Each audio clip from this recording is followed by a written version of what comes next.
Bem-vindos a mais um Bastidores da Política. Hoje a gente recebe a Michele Nepomuceno, ela que é chefe de gabinete do deputado Vinícius Camarinha. É recente aqui na Lesp, vai contar toda essa mudança e essa vinda aqui para a Lesp, como é que tem sido participar dessas atividades parlamentares por aqui, esse desafio de ser chefe de gabinete de um deputado. Michele, obrigada por participar com a gente. Eu que agradeço. Obrigada. Já começa me contando então um pouquinho da sua carreira, né? Teve muito ali envolvimento com educação, então como é que foi esse início de carreira? Na verdade, eu sou professora. Uhum. No gabinete, todo mundo me chama de professora. Eu não tenho nome, na verdade. Professora. Uhum.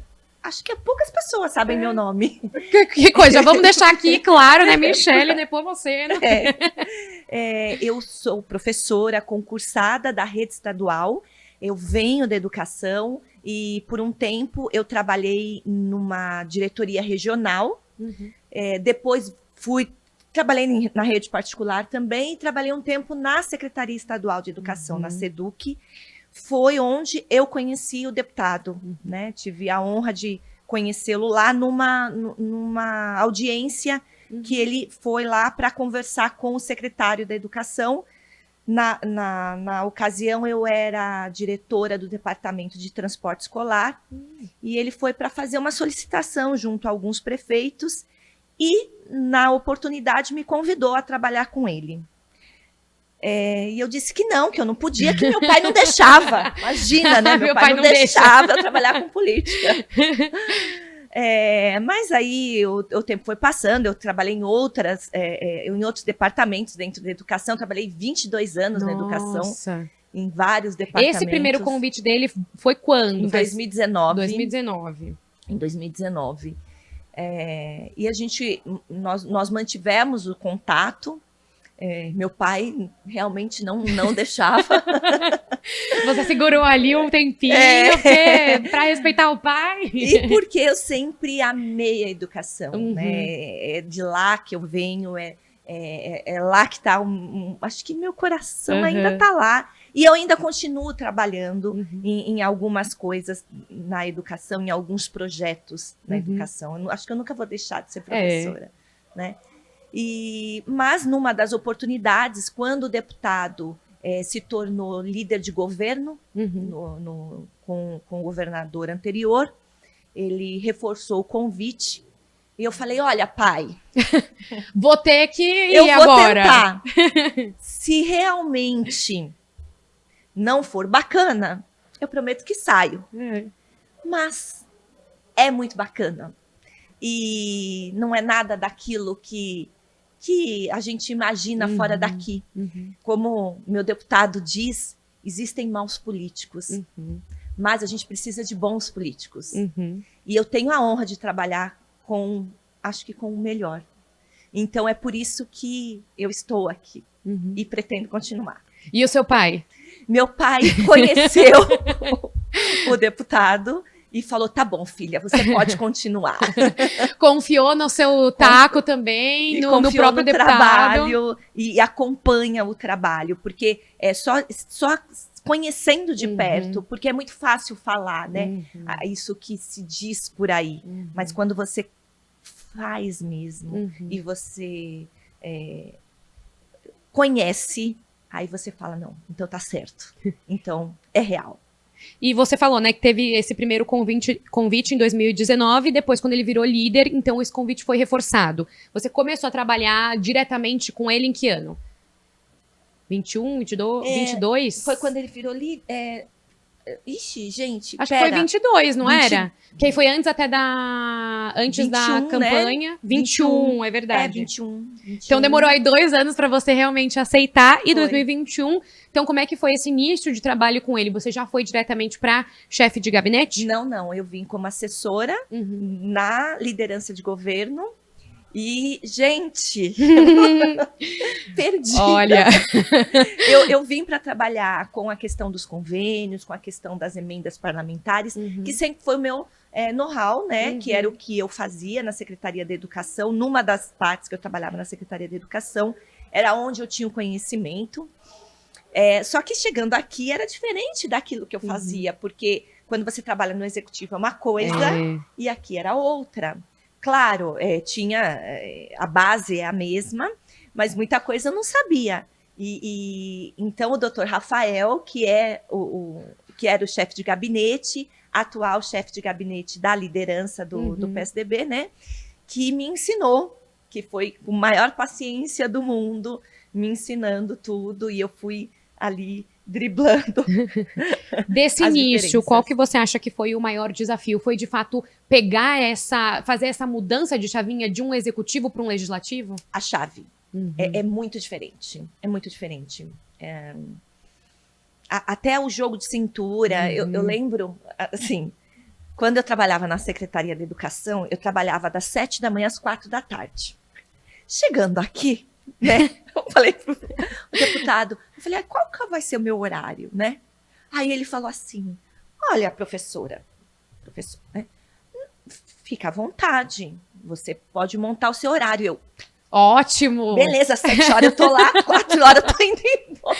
Imagina, a gente já sabe, Cheguei aqui às 7 da manhã, saí daqui 10 horas da noite. Eu falei, gente, primeiro dia, beleza, vai ser diferente. Não, acontece, uma vez em nunca, né? Imagina. Segundo dia, cheguei aqui 7 horas da manhã, saí daqui 9h30. Eu falei, nossa, tem alguma coisa errada. E eu chegava aqui 7 horas da manhã, só tinha eu. Você e você mesma aqui, né? Porque 7 horas da manhã... E eu ligava nos lugares que era o que eu tinha que fazer, eu não conseguia falar com ninguém. Eu falava, gente, tem coisa errada. Então, pra até me adaptar, até entender que era diferente, né? Que, assim, não adiantava eu chegar aqui às 7 da manhã. É diferente. E aí eu fui me adaptando, e eu sou meio avessa à mudança, sabe? Fiquei meio desconfortável no começo, mas aí eu aprendi, né? Mas assim, ele deixou eu aprender sozinha. Deixou, é bom, né? Porque aí a gente aprende um pouquinho na dor ali. Porque se ele dissesse, eu não ia acreditar. Ele falou, não, deixa ela aprender. Pra você ver pelos próprios olhos, né? Bom, e no dia a dia, então, agora como chefe de gabinete, quais que são as atividades de um chefe de gabinete? A gente... Poxa vida, você vê desde a água, né, até tudo, né? A agenda, a questão das emendas, é tanta coisa, né? Nossa. Tudo, né? Um pouquinho de tudo, né?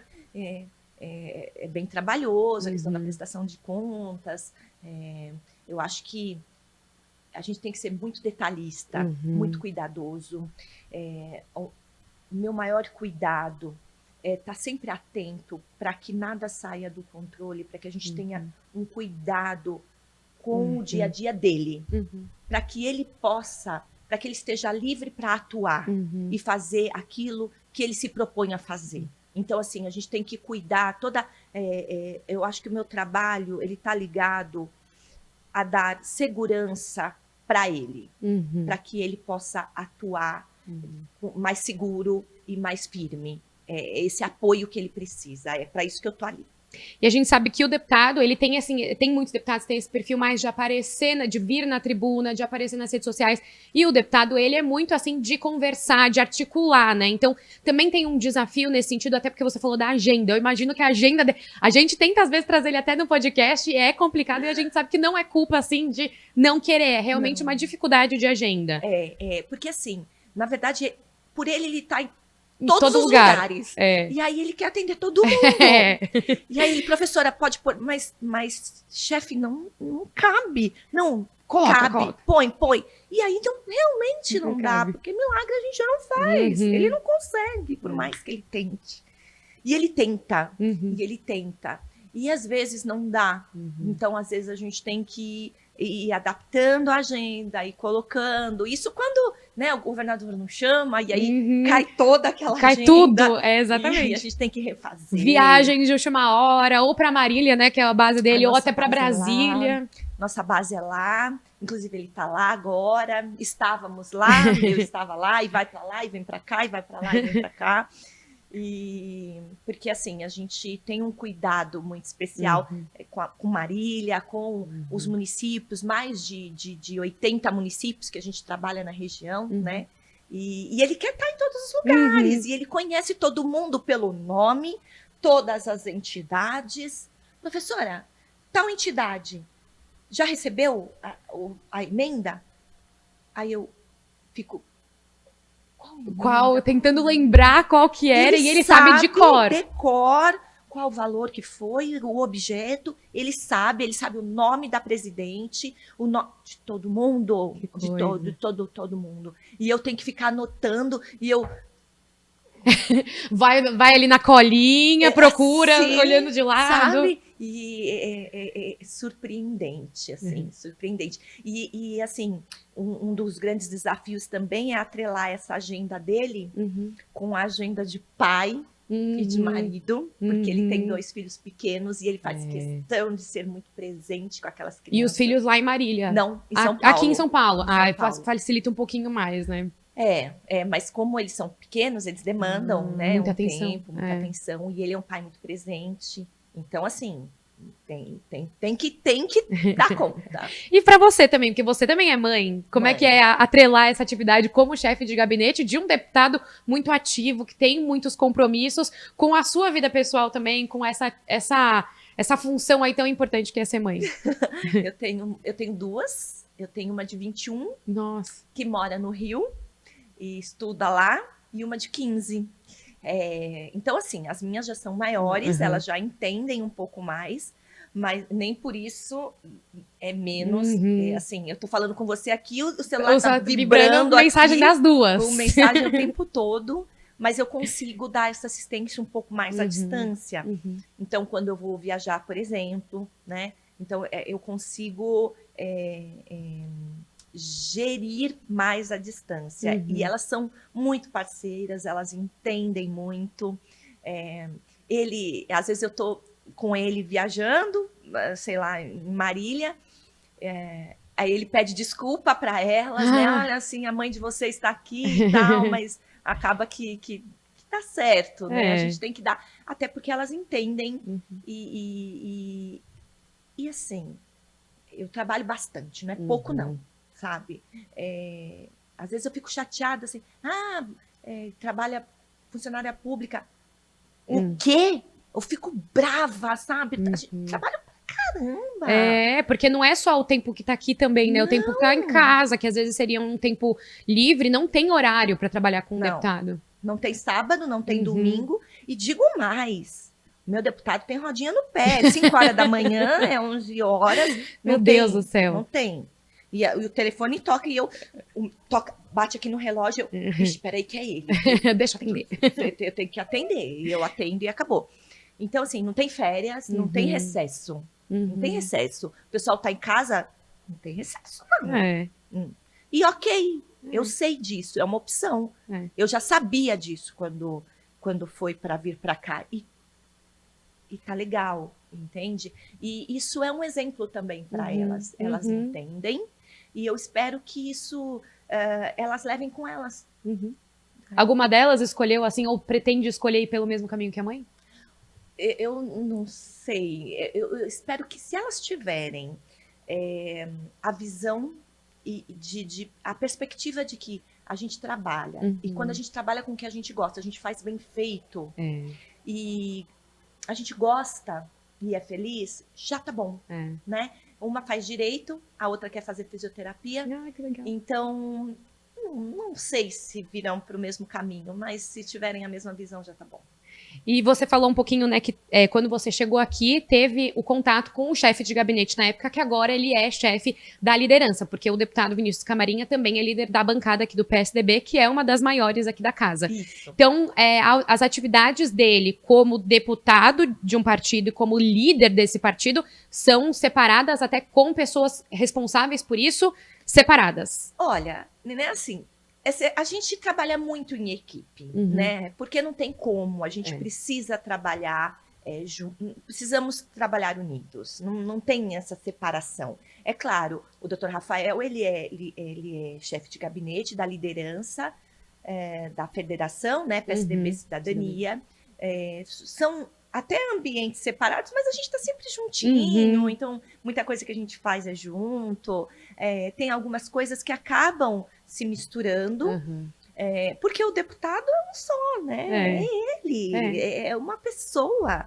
Então não tem como separar totalmente. Né? Não adianta falar assim, ele é deputado e ele é líder. Não, ele é a mesma pessoa. A agenda é a mesma. Né? Então, é claro que algumas funções são diferentes, como líder, mas no geral a gente trabalha em harmonia, unidos, e o Dr. Rafael continua como liderando tudo também. Bom, e você começou a trabalhar como assessora aqui do deputado, né? Como a gente falou, em 2021. Tivemos aí uma eleição. Como que foi esse período para você? Gente, foi a experiência mais... Olha, quando foi... Vou contar. Assim. Tem até que respirar fundo para lembrar. Eu tenho. Foi a coisa mais inacreditável que eu já vivi. Eu sou professora, eu já vivi coisas incríveis nas escolas, eu já passei por momentos muito difíceis, inclusive na Secretaria de Educação, na época quando eu era gestora do Sistema de Proteção Escolar, na época em que surgiu o Conviva São Paulo, que eu tive a honra de implantar o Conviva São Paulo na rede estadual por conta da tragédia da Raul Brasil. Foi uma coisa assim muito difícil. E a eleição, eu não vou dizer que foi difícil como a tragédia da Raul Brasil, porque eram patamares diferentes, mas foi um desafio tão grande quanto.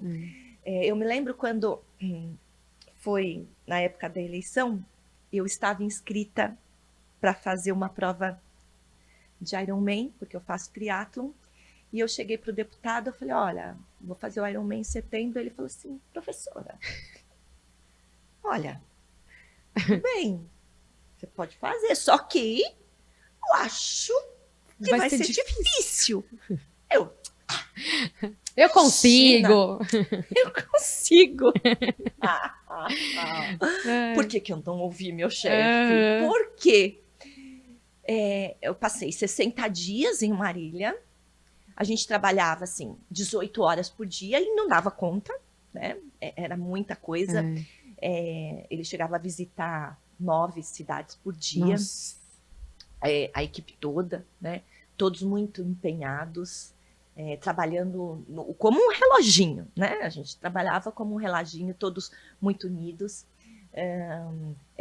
Foi um trabalho insano, assim. Eu não sabia o que era.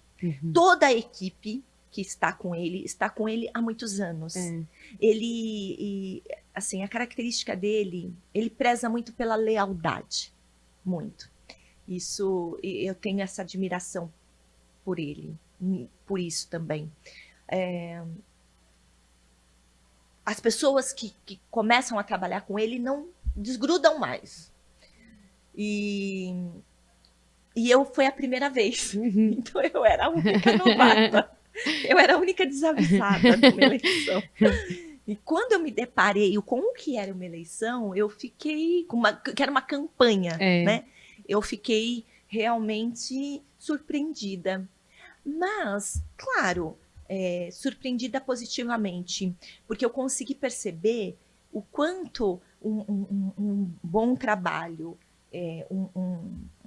um planejamento adequado, embora tenha tido um empenho muito grande e uma dedicação, sim, 1000%, ela dá resultado, né?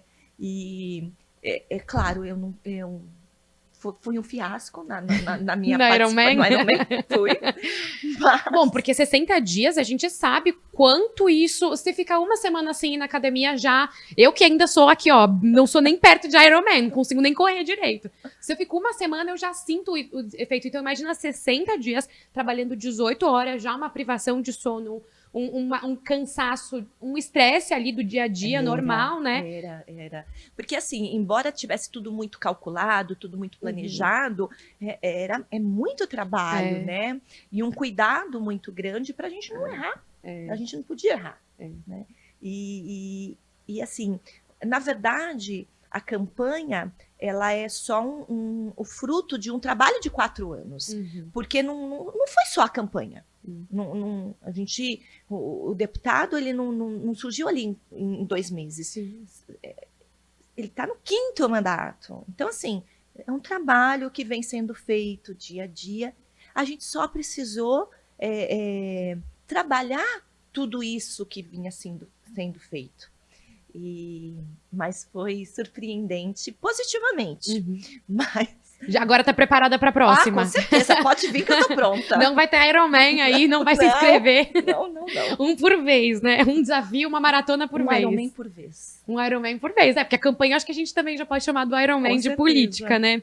Bom, você também, né, nessa parte aí de educação, é coautora do livro Promovendo Saúde Mental e Emocional na Escola.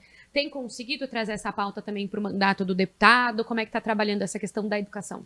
Então, o deputado, a gente trabalha muito a questão não apenas da saúde, como a questão social e das crianças. Ele tem um olhar para as crianças e para o social, né? Então, o que eu acho bacana é que ele consegue usar essa parte que eu entendo um pouquinho, né? Então, eu posso contribuir um pouquinho dentro do mandato e auxiliar. Eu trabalho com isso já há alguns anos. Então, lá na Secretaria de Educação, o Conviva São Paulo, quando a gente implantou, era para cuidar não apenas do crime escolar relacional, mas da saúde mental de professores e alunos. A gente trabalha, depois que eu saí da Secretaria da Educação, eu continuei trabalhando num projeto, que é o Viver com Saúde, junto à Fundação Mafre. Foi, então, que a gente trabalhou com 2 livros, o lançamento de 2 livros. Um deles é esse que você mencionou, em que eu sou coautora. E a gente trabalha nesse tema em 3 estados, não só aqui em São Paulo, mas também em Minas e Bahia. Então, por isso que eu fico feliz que eu consigo ainda estar com trabalhar ainda na com educação, né? E sim, o deputado, ele consegue absorver um pouco, porque assim, chefe, senta aqui, deixa eu passar isso aqui um pouquinho para você. Fala, professora, assim. O que você acha disso? Ótimo, vamos fazer. Então, assim, é bacana isso, porque ele tem esse olhar, esse cuidado com a criança, com o jovem, né? Com o social. Então, isso me realiza profissionalmente. Bom, você falou da questão da Raul Brasil, que você estava na SEDUC na época, e a gente teve no começo do ano passado o caso da Tomásia Montoro, também 2 casos aí muito semelhantes. A jornalista em mim aqui quer muito falar sobre esse assunto, né? Acaba não tendo nem muita relação com o tema de bastidores da política, mas a gente precisa debater isso porque é uma questão muito importante, né? A saúde mental, como que ela deve ser tratada nas escolas, o que fazer para que esses casos eles não voltem a acontecer? Não, o que a gente tem? Infelizmente, e eu digo, agora vamos falar um pouco como professora. Nós, professores, não temos essa formação nas universidades, nas faculdades. A gente aprende muito didática, muito conteúdo, mas o professor, ele não está ainda não temos nas universidades a formação dos professores para lidar com essa questão, tá? Com a questão emocional dos estudantes. Então, quando o professor ele chega nas escolas, ele se depara para além do conteúdo, tá? Até porque o conteúdo está aqui, está na palma da nossa mão. Então, formar um estudante, formar um cidadão vai muito além disso. Então, o que a gente precisa colocar nas escolas? A formação para isso. Então, o Conviva São Paulo, na época, quando foi implantado, né, ele trazia a formação em saúde mental e emocional dos estudantes. esse projeto a qual eu participo, a gente leva para os professores essa formação em São Paulo, Minas e Bahia. Então, a gente forma os professores para, um exemplo, para identificar transtornos nos alunos. Por exemplo, a gente mostra indícios de TDAH, indícios de, sei lá, de bulimia, indícios de transtorno do sono, indícios de que ele possa estar em depressão. Indícios de que está sofrendo com Bullying, por cyberbullying exemplo, também? Bullying, cyberbullying. E como lidar com essas questões? Como encaminhar esse aluno? Eu identifico esse aluno, por exemplo, que está sofrendo com bullying, e o que eu faço com ele? Porque assim, eu não sou psicóloga, e nem tenho que ser. Mas eu tenho que identificar, levar para a gestão da escola, para a administração da escola, e o que a escola tem que fazer? Como que a escola precisa lidar e se relacionar com a rede protetiva? O que é a rede protetiva? O conselho tutelar, a questão da saúde, a questão de outros amparos legais, entende? Então, assim, o que a gente precisa entender é que o professor sozinho, ele não dá conta. O que a gente precisa fazer? O que o Estado precisa? Então, a gente precisa trabalhar em rede. Agora, nada impede das secretarias as secretarias de educação fornecerem e darem aos professores essas formações, já que nós, professores, não temos isso nas faculdades. Infelizmente, a gente não tem. E isso é uma coisa, infelizmente, não é que é nova, é que ela apareceu muito mais agora. A gente está falando agora, né? Falando muito mais agora. Quando a gente fala, por exemplo, em frustração, por que hoje em dia a gente se frustra muito mais fácil? Então, vou dar um exemplo. Eu tenho 46 anos de idade, né? Então, assim, quando eu era menina, eu sempre quis ir para Disney. Só que assim, quando eu tinha 12, 13 anos, eu conheci uma vizinha minha que foi para Disney. Quando ela chegou da Disney, ela chegou com um albinho de fotos desse tamanho, de 12 poses, que eu nem enxergava o parquinho lá, nem chegava o Mickey. E eu falei, nossa, ela foi para Disney, isso é a Disney? Ah, beleza. Para mim, eu fui me deparar com um mundo em que eu não tinha acesso, eu tinha mais de 18, 19 anos, em que eu já tinha uma maturidade emocional que eu sabia lidar melhor com aquela frustração. Hoje, as crianças, por causa disso, com 6, 7 anos de idade, elas olham os stories do Instagram e se deparam com fotos lindas e maravilhosas daquilo que elas não conseguem ter, ou elas não entendem que aquilo não é todo dia, que elas até conseguem uma vez por ano, assim como aquela criança. E que às vezes aquilo nem é aquilo. Aquilo nem é aquilo. E ela não tem uma maturidade emocional ainda para lidar com aquela frustração. E ela se frustrando, ela pode ter se adoecer emocionalmente e gerar algum transtorno. E isso se intensificar, por exemplo, na escola e se espelhar na escola e ter alguma consequência na escola. E aí cai no colo do professor. E como o professor lida com isso? Né? Então é como você falou, é uma rede, é uma engrenagem que precisa estar junto e muito bem articulada, com uma dinâmica muito bem estabelecida para justamente isso. Para que o professor ele identifique, que o psicólogo ele consiga trabalhar isso e a família também, né? Todo mundo ali junto. Todo mundo junto. E aí, assim, então o professor ele está preparado para identificar isso?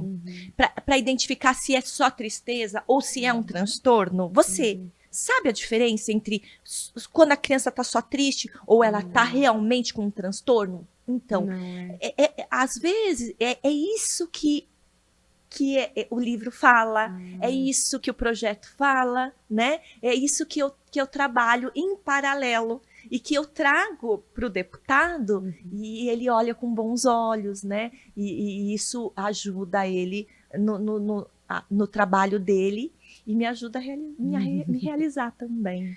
Bom, pra gente finalizar, né, aproveitando o nome do podcast Bastidores, queria saber algum bastidor nesse seu tempo aqui na Lesp que você lembra com carinho, com talvez tristeza, com realização, algum bastidor que te marcou nesses anos? Ai, bom. Ai, meu Deus. Olha, se tem uma coisa que eu adoro aqui, é trabalhar com a minha equipe. Meus estagiários, eu adoro. E assim, eu vivo perdida aqui dentro. É difícil, eu vou te falar uma coisa, é muito difícil. Eu vivo perdida e assim, eu não tenho um dia específico, eu não tenho um momento específico. Eu sou muito realizada profissionalmente em estar aqui. Eu faço o que eu realmente gosto, sabe? Porque eu vejo que tem resultado. Eu vejo que tem resultado. E porque assim, quando a gente vê que tem resultado, a gente fica contente. Mas teve uma vez que numa das visitas em Lins, numa das cidades em que a gente atua, eu estava junto com o Bruno, que é um dos assessores que trabalha com a gente, e o deputado, e lá na PAI de Lins, tinha pego fogo na Kombi que eles transportavam as crianças. E o deputado solicitou junto à Secretaria de Educação um novo veículo para transportar as crianças e conseguiu. E aí a gente conseguiu que esse transporte, esse veículo fosse entregue dentro da PAI. E nós fomos lá junto entregar. E as crianças estavam todas lá. E eram realmente pessoas que realmente precisavam muito, muito, muito, muito daquilo. E quando o transporte chegou, e eu vi todas aquelas crianças que realmente precisavam daquilo, e o trabalho do deputado que deu resultado, sabe? Chegando, eu me emocionei de ver que o trabalho tinha dado resultado, sabe? Que ia ajudar aquelas pessoas que realmente precisavam. Então eu fiquei verdadeiramente feliz. É um bastidor muito bonito, então, muito feliz. Michelle, eu agradeço por ter participado aqui com a gente. Eu que agradeço. Muito obrigada. Bom, esse foi então o Bastidores da Política com a Michelle Nepomuceno, que é chefe de gabinete do deputado Vinícius Camarinha, contando um pouquinho da história dela aqui, essa vinda para a Lesp, os desafios e também, como ela acabou de relatar para a gente, momentos muito felizes que têm sido aí, ainda bem, né, Michelle, têm sido muito recorrentes aqui nessa passagem, nessa experiência pela Lesp. A gente volta no próximo episódio.